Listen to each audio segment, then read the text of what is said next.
ஒற்றை காலில் உயரத்தில் நின்றாய், மஞ்சள் மாலை மழையில் நனைந்தாய், சித்திரை மாதம் வெயிலும் சுமந்தாய், இத்தனை தவங்கள் நீந்தான் செய்தாயோ? தேன் சிதறும் மன்மத மலரே இன்றி சொல்வாயோ?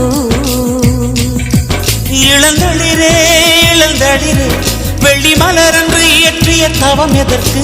பெண்மங்கை உந்தன் கூந்தல் சேர்வதற்கு. இளங்களிரே இளங்களிரே வெள்ளி மலரன்று இயற்றிய தவம் எதற்கு? பெண்மங்கை உந்தன் கூந்தல் சேர்வதற்கு. வெள்ளி மலரே